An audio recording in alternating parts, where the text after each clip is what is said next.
durou quase um ano e 30 pacientes foram selecionados randomicamente para receber o medicamento. 15 pacientes receberam medicamento e outros 15 receberam placebo. Os resultados foram surpreendentes em relação à melhora, principalmente em sintomas de hiperatividade e impulsividade no grupo que recebeu o medicamento.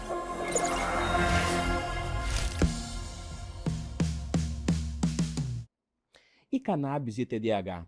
Sobre um olhar assim da cultura popular, parece contraprodutivo considerar a cannabis para o tratamento ou para alívio de sintomas do déficit de atenção e hiperatividade. No entanto, uma revisão da literatura disponível sugere um quadro um pouco diferente. Esse é o Dr. Lester Greenspan, um psiquiatra pioneiro, que foi professor em Harvard durante muitos anos, e o segundo livro que ele fez, Marijuana Reconsidered, de 1993, ele colocou alguns casos de alguns pacientes com determinados transtornos, e ele coloca um quadro de um paciente com TDAH. Aí, nesse livro, Marijuana, The Forbidden Medicine, que é a medicina proibida, ele descreve o caso de um paciente adulto de 25 anos, diagnosticado nesta idade e que com o uso de estimulantes tradicionais sentia muitos altos e baixos no seu humor, além de insônia de difícil controle como um efeito colateral. Foi prescrito-lhe cannabis medicinal e obteve melhora significativa do quadro e sua vida acadêmica deslanchou a partir desse momento. Enquanto uma compreensão conclusiva do TDAH e do sistema endocannabinoide é um trabalho em progresso, pesquisas recentes, conduzidas primeiramente em roedores, sugerem que uma modulação baseada no sistema endocannabinoide dos neurotransmissores, tais como a dopamina, a norepinefrina, o GABA e o glutamato, podem estar envolvidos na redução dos sintomas. Pesquisadores em Bordeaux, na França, em 2009, sugeriram que o balanço entre a busca de novidades e a avaliação de segurança é um ponto-chave do comportamento adaptativo, e alterações neste equilíbrio podem levar a transtornos psiquiátricos.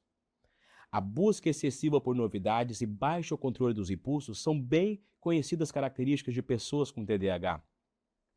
No experimento, nesse de 2009, conduzido em roedores, os pesquisadores descobriram que o sistema endocannabinoide influencia os níveis dos comportamentos impulsivos e de busca de novidade e o balanço entre eles. Este balanço é alcançado via receptor CB1, utilizando glutamato, que é um neurotransmissor excitatório para a busca de novidade, e o GABA, que é um neurotransmissor inibitório para controle de tal comportamento. Desse modo, a capacidade dual do sistema endocannabinoide em balancear para cima e para baixo efeitos simultaneamente podem representar uma nova abordagem para o tratamento de TDAH. Em um outro experimento em ratos, conduzido em Roma, na Itália, em 2011, ecoou os estudos de Bordeaux. A transmissão anormal de dopamina no corpo estriado, a parte do encéfalo que modula o sistema endocannabinoide, tem um papel central no TDAH.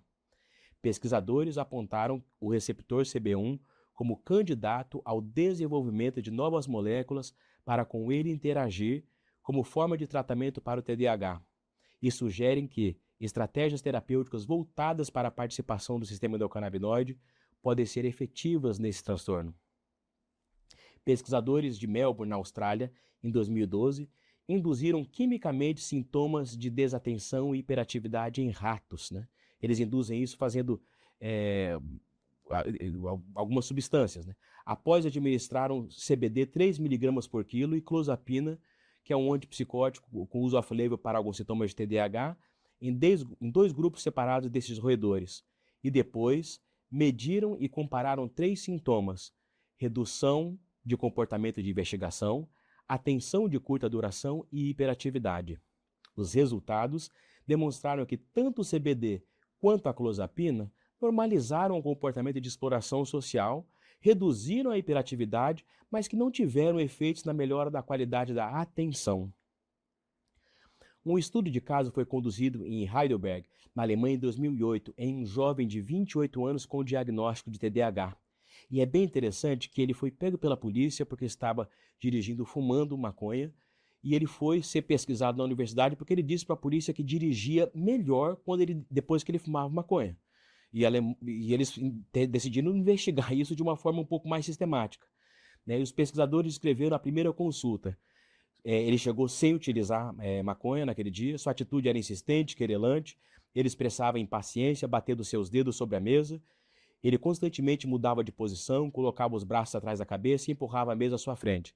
No segundo encontro, ele já estava em uso de dronabinol, né, que é um THC sintético, muito parecido com a potência do THC da planta, em dosagens prescritas pela equipe, e ele aparentava estar calmo, mas não sedado e contido. Também depois ele utilizou a própria cannabis fumada antes ali, alguns minutos, de poder fazer os testes, tanto testes psicométricos como a própria teste de direção. E, depois de vários testes, os pesquisadores especularam que há evidência que o consumo de cannabis teve um impacto positivo na performance, no comportamento e estado mental deste sujeito. Eles passaram a dizer que pacientes que padecem de TDAH podem, em alguns casos, terem benefícios com tratamento com cannabis, no que parece ser uma regulação de ativação para um nível que possa ser considerado ótimo para a performance daquela pessoa. Esse é um outro estudo que foi realizado em 30 pacientes, acompanharam 30 pacientes, em 2015 foi publicado, né, isso também na Alemanha. Nesses pacientes, 30 que fumavam cannabis, 8 pacientes continuaram a tomar estimulantes e combinaram com cannabis, né, e 22 pacientes usaram apenas cannabis. Todos os pacientes, todos os 30, experimentaram uma melhora e uma variedade de sintomas com a cannabis, incluindo melhora na concentração e no sono e redução da impulsividade.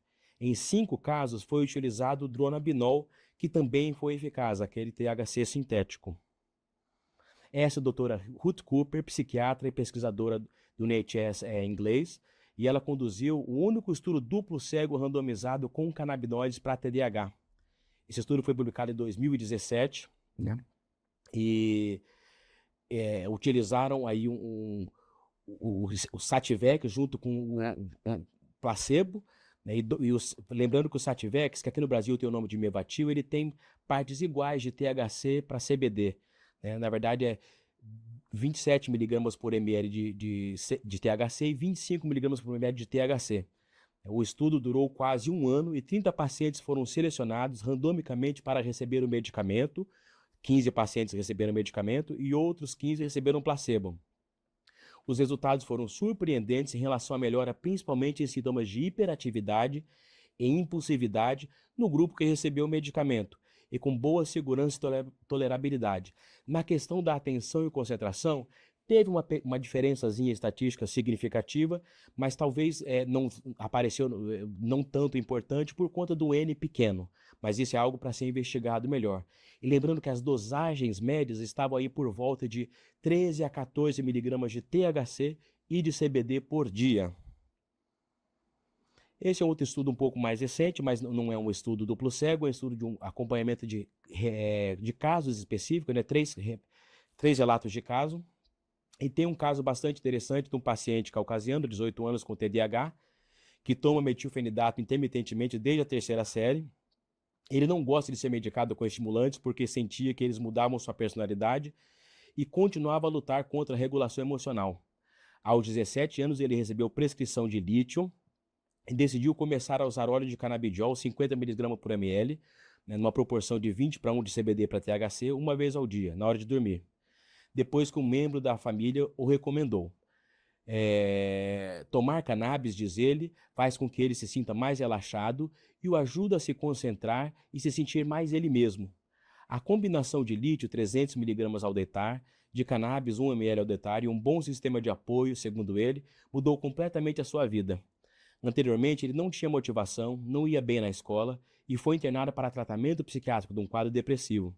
Desde que começou a usar a cannabis, ele abandonou com sucesso seus outros medicamentos para TDAH e atualmente toma apenas o lítio para a depressão, na verdade para profilaxia de uma depressão recorrente, né, e a cannabis. E mudou completamente sua vida, segundo ele. Sobre sua vida antes da cannabis, ele diz: eu estava definitivamente muito mais nervoso e outras coisas quando eu estava na escola. A cannabis, me ajudou a me concentrar muito mais e, na verdade, me ajudou a diminuir e suspender meus remédios para TDAH. Ele trabalha em tempo integral e dirige uma empresa, estabelece metas de longo prazo para o futuro e faz muitos novos amigos, o que melhorou também sua vida social.